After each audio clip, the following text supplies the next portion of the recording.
ಬೆಂಗಳೂರಿನ 3 ಕಡೆ ಬಿಡಿಎಯಿಂದ ಕಾರ್ಯಾಚರಣೆ. ಬಾಣಸವಾಡಿ, ವಿಶ್ವೇಶ್ವರಯ್ಯ ಲೇಔಟ್, ಕೆಂಪೇಗೌಡ ಲೇಔಟ್ನಲ್ಲಿ ಬಿಡಿಎ ಕಾರ್ಯಾಚರಣೆಯನ್ನು ನಡೆಸಿದೆ. ನಿನ್ನೆ ಸ್ಥಳೀಯರಿಗೆ ಸೂಚನೆಯನ್ನ ಕೊಟ್ಟಿದ್ರು ಅಧಿಕಾರಿಗಳು, ತೆರವು ಮಾಡಬೇಕು ಅನ್ನುವಂತಹ ಸೂಚನೆ. ಇವತ್ತು ಪೊಲೀಸರ ಜೊತೆ ಬಂದು ಬಿಡಿಎ ಅಧಿಕಾರಿಗಳು ಕಾರ್ಯಾಚರಣೆಯನ್ನ ನಡೆಸಿದ್ದಾರೆ.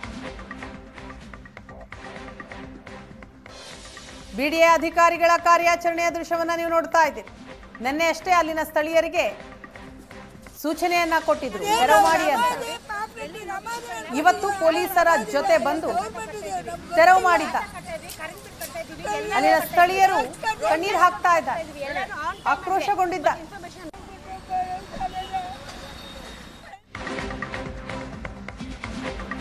ಇನ್ನು ಈ ಬಿಡಿಎ ಕಾರ್ಯಾಚರಣೆ ಹಾಸ್ಟೆಲ್ಗೂ ಕೂಡ ತಟ್ಟಿದೆ. ಬಾಣಸವಾಡಿಯಲ್ಲಿ ಖಾಸಗಿ ಕ್ಲಿನಿಕ್ ಅನ್ನ ಸಹ ತೆರವು ಮಾಡಲಾಗಿದೆ. ಏಷ್ಯಾನೆಟ್ ಸುವರ್ಣ ನ್ಯೂಸ್ನ ಮುಂದೆ ಅಜ್ಜಿ ಕಣ್ಣೀರು ಹಾಕಿದ್ದಾರೆ.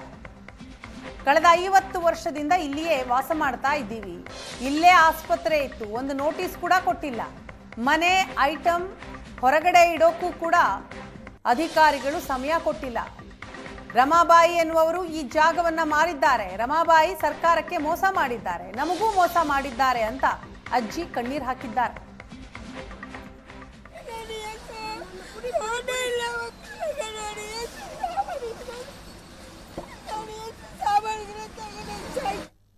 ಬೆಳ್ಳಂಬೆಳಗ್ಗೆ ಬಾಣಸವಾಡಿಯಲ್ಲಿ ಬಿಡಿಎ ಜೆಸಿಬಿಗಳು ಅಬ್ಬರಿಸ್ತಾ ಇದ್ದಾವೆ. ಸಾಕಷ್ಟು ಮನೆಗಳನ್ನು ಜೊತೆಗೆ ಅಂಗಡಿಗಳನ್ನು ಈಗಾಗಲೇ ತೆರವುಗೊಳಿಸುವಂಥ ಕಾರ್ಯ ನಡೀತಿದೆ. ಗಮನಿಸ್ತಾ ಇದ್ದೀರಾ, ಬಿಡಿಎಗೆ ಸೇರಿದಂತಹ ಜೆಸಿಬಿಗಳು ಸದ್ಯಕ್ಕೆ ಡೆಮಾಲಿಷನ್ ಕಾರ್ಯಗಳನ್ನು ಆರಂಭಿಸಿರುವಂಥದ್ದು. ಸಂಪೂರ್ಣವಾಗಿ ಬೆಳ್ಳಂಬೆಳಗ್ಗೆ ಈ ಡೆಮಾಲಿಷನ್ ಕಾರ್ಯ ಆರಂಭವಾಗಿರೋದ್ರಿಂದಾಗಿ ಸಂಪೂರ್ಣವಾಗಿ ಎಲ್ಲರೂ ಕೂಡ ರಸ್ತೆಯಲ್ಲಿ ವಸ್ತುಗಳನ್ನು ಇಟ್ಕೊಂಡಿದ್ದಾರೆ. ಸಾಕಷ್ಟು ವಸ್ತುಗಳನ್ನು, ಅವರ ಮನೆಯ ವಸ್ತುಗಳನ್ನು, ಅಂಗಡಿಯ ವಸ್ತುಗಳನ್ನು ಎಲ್ಲವನ್ನು ಕೂಡ ರಸ್ತೆಗಿಡುವಂಥ ಪರಿಸ್ಥಿತಿ ಬಂದಿದೆ. ಜೊತೆಗೆ ಇಮಿಡಿಯೇಟಾಗಿ ಅಂಗಡಿಗಳನ್ನು ಎಲ್ಲವೂ ಕೂಡ ಯಾವುದೇ ರೀತಿಯಾದಂಥ ಮಾಹಿತಿ ಇಲ್ಲ ಅನ್ನುವಂಥ ಕಾರಣಕ್ಕೋಸ್ಕರ ಬೆಳ್ಳಂಬೆಳಗ್ಗೆ ಬಿಡಿ ಅಧಿಕಾರಿಗಳು ಜೆಸಿಬಿ ಮುಖಾಂತರ ಬಂದಿರೋದ್ರಿಂದಾಗಿ ಎಲ್ಲರೂ ಕೂಡ ರಸ್ತೆಯಲ್ಲಿ ವಸ್ತುಗಳನ್ನು ಇಟ್ಟಿರುವಂಥದ್ದನ್ನು ಗಮನಿಸ್ತಾ ಇದ್ದೀರಾ.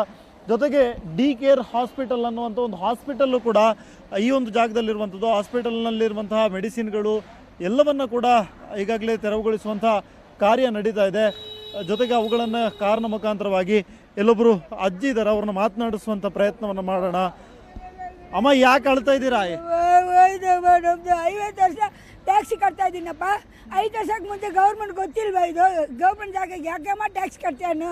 ಕೇಸ್ ಬೇರೆ ಹಾಕಿ ರಮಾ ಮೇಲೆ. ರಮಾದ ಪಾಪರೆಡ್ಡಿ ನಾನು ರಮಾ ಹತ್ರನ ಇಸ್ಕೊಂಡಿದ್ದು. ರಮಾದ ಇಲ್ವಾ ಪಾಪರೆಡ್ಡಿ? ಇವಾಗ ನನ್ನ ಸಾಯಂಕಾಲ 5 ಗಂಟೆಗೆ ಹೇಳ್ತಾರೆ. ಒಂದು ಟೈಮ್ ಕೂಡ ಕೊಟ್ಟಿಲ್ಲ ನಮ್ಗೆ. ಒಂದು ದಿವಸ ಎಷ್ಟು ಸಾಮಾನು ತಗೊಂಡು ಎಲ್ಲಿ ನಾವು ಹೋಗೋದು?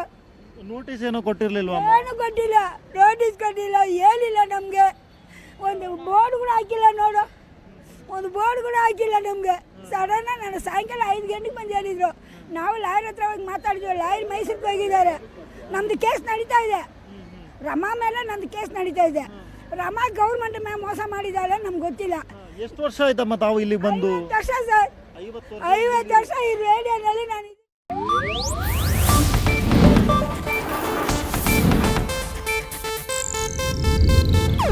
ಇದು ಏಷ್ಯಾನೆಟ್ ನ್ಯೂಸ್ ನೆಟ್ವರ್ಕ್ ಪ್ರಸ್ತುತಿ.